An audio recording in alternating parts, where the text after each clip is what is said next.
Messieurs, dames, bienvenue dans cette nouvelle vidéo, j'espère que vous allez bien. Merci beaucoup pour tous les retours, comme d'habitude, bienveillants sur la dernière vidéo. Je vous en avais parlé, on a testé une nouvelle façon du coup de filmer les matchs. Et qui dit nouvelle façon dit forcément des petites erreurs. Vous m'avez fait remarquer à juste titre que la caméra qui filmait le match en hauteur était trop saccadée et pas assez fluide. On a pu régler ça aujourd'hui, donc j'espère que ça sera plus agréable à visionner. Aujourd'hui, on est sur un match de U18 R1, ce match qui oppose l'équipe de Aix-sur-Vienne face à l'équipe de Saint-Football. Pour les personnes qui ont suivi mon début de saison, j'étais déjà venu arbitrer à Aix-sur-Vienne. Ça a été un match compliqué qui n'a pas vraiment très bien été géré de ma part. Beaucoup de contacts, un jeu assez haché et je laissais pas assez jouer. C'est vrai que j'ai sifflé énormément de micro-fautes. Mais du coup, avant d'aborder ce nouveau match, je me suis servi évidemment de cette vidéo. Un match, ça se prépare pas forcément en venant une heure ou une heure avant le coup d'envoi. Ça se prépare aussi avant. On regarde les classements pour savoir quelle équipe va plus ou moins garder le ballon. Bref, j'en dis pas plus. Je vous laisse avec la vidéo. Je vais intervenir à plusieurs reprises pour vous expliquer quelques-unes de mes décisions. N'hésitez pas à vous abonner, à liker et bon visionnage.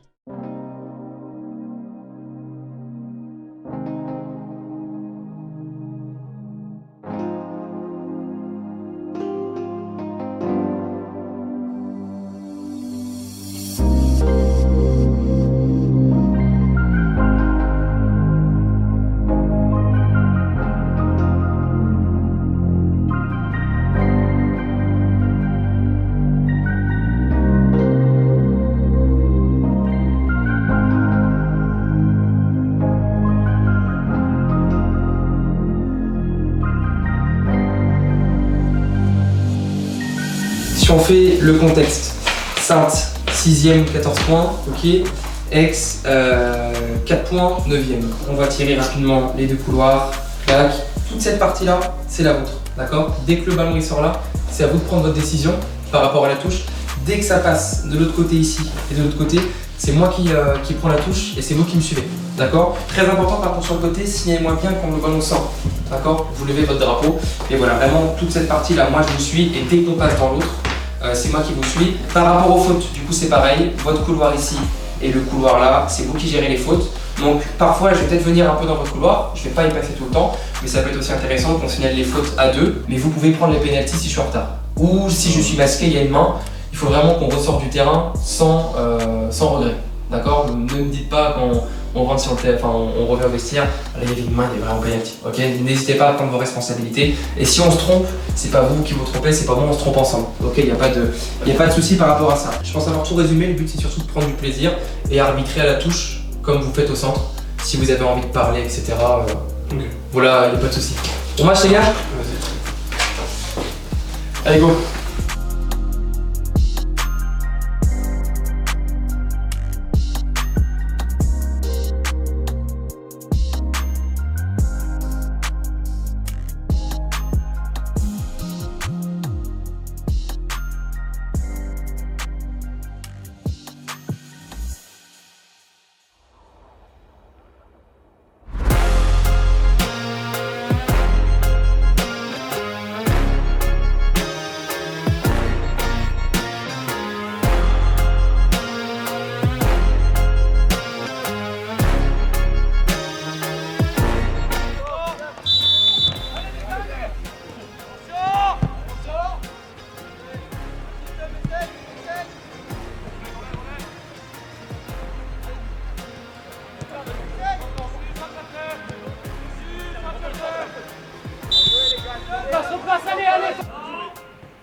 Là, on va malheureusement se tromper sur cette action et je dis pas je me suis trompé ou mon assistant s'est trompé, on s'est trompé ensemble. Et c'est aussi ça l'arbitrage à 3, on va pas essayer de remettre la faute sur quelqu'un en particulier. Si on fait les choses bien, on les fait bien à 3 et si on se trompe à 3. On a le défenseur qui réalise une passe maîtrisée vers sa défense. Sa passe est interceptée par un attaquant qui est en position de hors-jeu mais qui ne tire pas d'avantage vu que c'est une passe maîtrisée de la part du défenseur. Et donc là, on va siffler hors-jeu. Je pense avoir vraiment manqué de lucidité ou peut-être de concentration sur cette action-là parce que le moment où mon assistant me signale hors-jeu, je suis incapable de savoir quel joueur a fait la passe. Donc en partant de là, je n'ai pas l'info que c'est un défenseur, donc je vais voir mon assistant. Mon assistant a dû être masqué et donc malheureusement on se trompe, ça ne va pas avoir beaucoup d'incidents.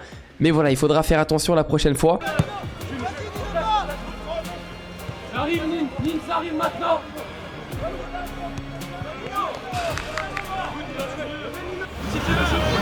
Allez.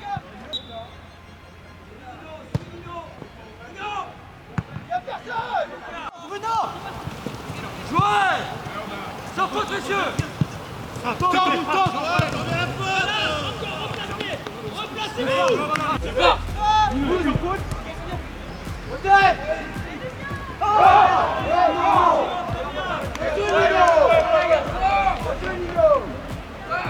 Et là on va parler de l'angle de vue dans l'arbitrage qui est extrêmement important. Sur cette action, j'aurais dû siffler penalty parce que le joueur est réellement touché. Mais le meilleur angle de vue pour savoir s'il y a penalty ou non, finalement, c'est d'être pile derrière. Moi je me suis décalé vers la gauche pour avoir une recherche d'angle à gauche. Mon assistant est à droite, donc on n'a aucune vision de derrière. Moi de mon côté je vois le défenseur qui tacle le ballon. De l'autre côté mon assistant était de l'opposé et ne m'a pas signalé de potentielle faute. Donc là pour vraiment se rendre compte d'une faute, où il faut être derrière le joueur. Et surtout la direction du ballon. On voit que le ballon est resté sur l'ancienne conduite de balle du joueur. Le ballon n'a pas bougé ou accéléré. Alors que si le défenseur aurait taclé le ballon, il serait parti sur les côtés. Donc voilà, c'est un fait de match. On est passé à côté malheureusement.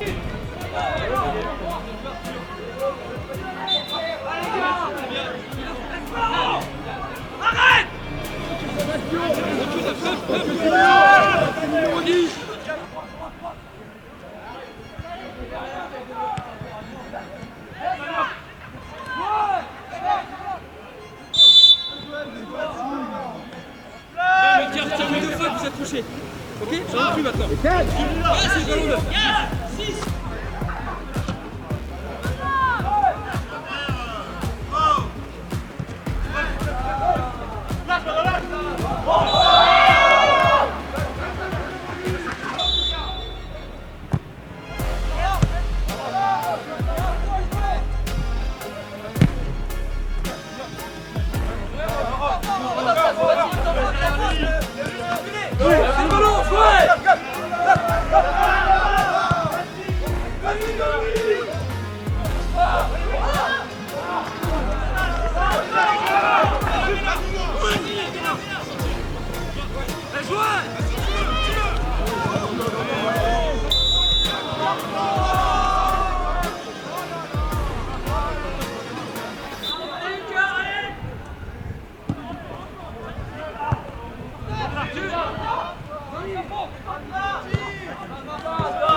Là du coup je décide de retarder la reprise du jeu. De toute façon le jeu allait reprendre par une rentrée de touche. Je vois le gardien au sol. Sur le coup j'ai ma petite idée. J'ai eu l'impression que le gardien a pris un peu trop de temps à dégager. Donc l'attaquant a dû lui poser le pied dessus. Mais voilà, dès qu'il y a un gardien au sol il faut vraiment arrêter le jeu. À part s'il y a une simulation. Et là c'est compliqué à juger. Rappelez-vous dans une autre vidéo il y a eu un contact physique durant une intervention aérienne du gardien. Et malheureusement j'ai pas sifflé. J'ai fait une grosse erreur sur le coup. Là c'est un petit peu différent parce que le gardien a joué le ballon au pied. Donc l'attaquant peut lui disputer les ballons normalement. Mais donc voilà, vu que la touche allait être effectuée mais ça n'a pas été fait très rapidement non plus, je me suis dit je vais vite arrêter le jeu pour aller prendre des nouvelles du gardien.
préfère préciser, les images peuvent être peut-être trompeuses. Je ne pointe pas du doigt le joueur, mais plutôt l'endroit où il a lancé le ballon. Et donc c'était pour la première mise en garde du match.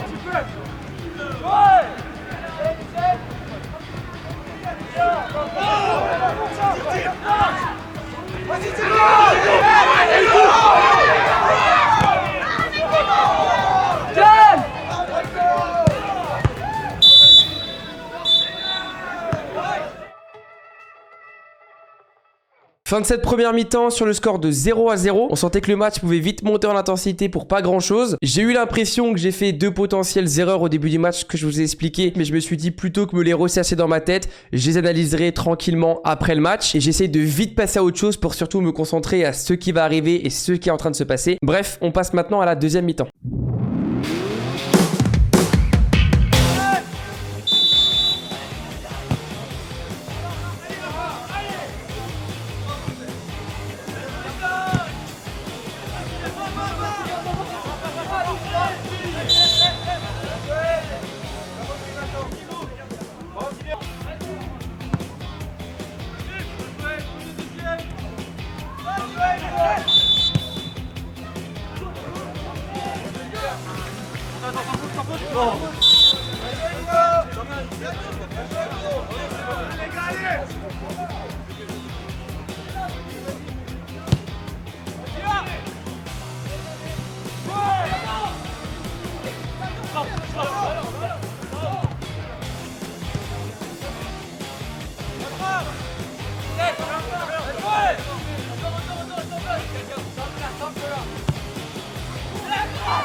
Là sur cette action je me fais vraiment avoir et je fais une erreur. Déjà première erreur, je garde mon sifflet à la bouche et je ne siffle pas la faute. C'est pas grand chose de mettre son sifflet à la bouche et de ne pas siffler, mais les joueurs vont voir que j'ai hésité. Donc déjà sur le coup je perds un petit peu en crédibilité. En plus de ça on a un joueur qui est pas très loin de sa défense qui subit un contact que je dois siffler pour sécuriser mon arbitrage. Je le siffle pas et ensuite je siffle un contact minime.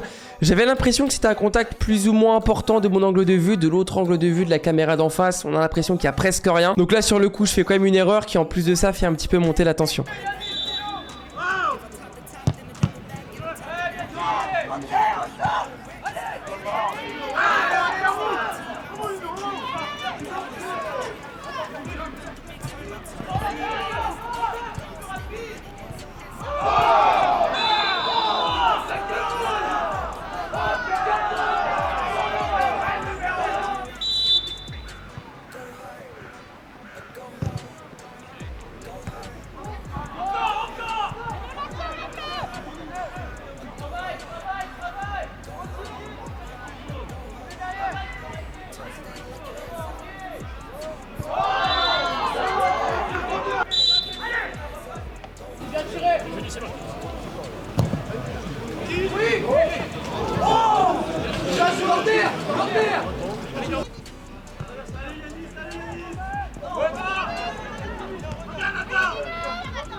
Là je vais arrêter le jeu parce qu'on a un joueur à terre. En plus de ça, le coach de l'équipe visiteuse me demandait rapidement d'aller voir son joueur. J'ai essayé aussi d'améliorer ce point là par rapport au match de la semaine dernière. J'étais confronté à un joueur qui avait des crampes, mais j'ai pris beaucoup trop de temps à le sortir du terrain. En plus de ça, ce joueur faisait partie de l'équipe qui gagnait 1-0. Là on a vraiment la même situation, un joueur au sol qui a des crampes. On arrive près de la fin du match. En plus de ça, ce joueur là appartient à l'équipe qui mène au score. Je lui ai demandé s'il restait sur le terrain ou s'il sortait et j'ai essayé de faire reprendre le jeu le plus vite possible.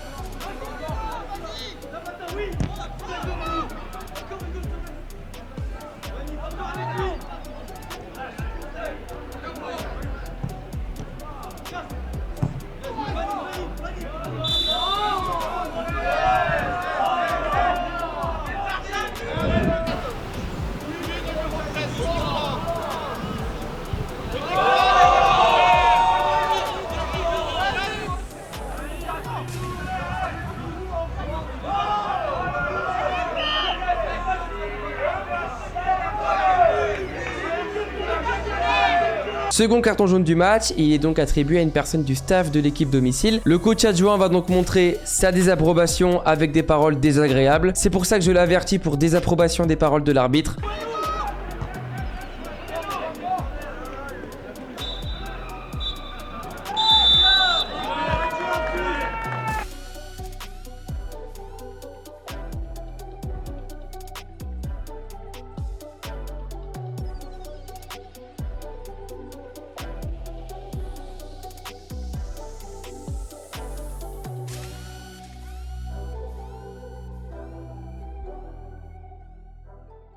On arrive donc à la fin du match et surtout à la fin de cette vidéo. Je remercie encore une fois Enzo qui s'est occupé de toute la partie réalisation et cadrage de cette vidéo. On a vraiment essayé de faire toutes les modifications nécessaires pour que ça soit plus agréable à regarder par rapport à l'ancienne vidéo. C'est aussi ce que je trouve sympa quand je vous partage les vidéos, mais je pense que vous allez de plus en plus vous en rendre compte. Suivant les clubs, suivant les endroits où un arbitre va aller, les ambiances sont complètement différentes, que ça soit les joueurs, les réactions, les spectateurs. Là, c'est vrai que j'ai entendu beaucoup d'insultes et beaucoup d'agressivité dans les tribunes, que ça soit envers moi ou envers d'autres joueurs. J'essaye souvent de vous partager des images positives pour mettre en valeur l'arbitrage et puis pourquoi pas par la suite vous donner envie de prendre le sifflet. Mais il y a aussi des ambiances comme ça serait vous mentir de vous montrer que les bons côtés. Des moments où à chaque fois qu'on va siffler, ça va un peu plus crier, on va se faire insulter dans les tribunes. Et là, il faut vraiment se dire sur le coup qu'on va pas insulter la personne qu'on est, mais on va insulter l'arbitre, malheureusement. Et c'est vrai que j'ai essayé d'y mettre beaucoup moins d'importance. Au début, dès que je recevais des insultes, je les prenais vraiment pour moi et ça me choquait. Là, dans ce match-là, j'ai vraiment essayé de me blinder parce que si je commence à écouter ce qui se passe à droite à gauche, je peux plus me concentrer sur le match. Encore une fois, un match avec beaucoup de points améliorés. Plutôt content de la progression par rapport à la dernière fois où je suis venu arbitrer cette équipe dans ce stade-là. Si vous avez des conseils ou des constats de ce match, n'hésitez pas à me les partager en commentaire. Bref, merci beaucoup d'avoir regardé la vidéo. On se retrouve très prochainement dans d'autres contenus. Je vous souhaite une très bonne soirée, très bonne journée. Bon courage à tous les arbitres sur les terrains. C'était RG et ciao ciao tout le monde.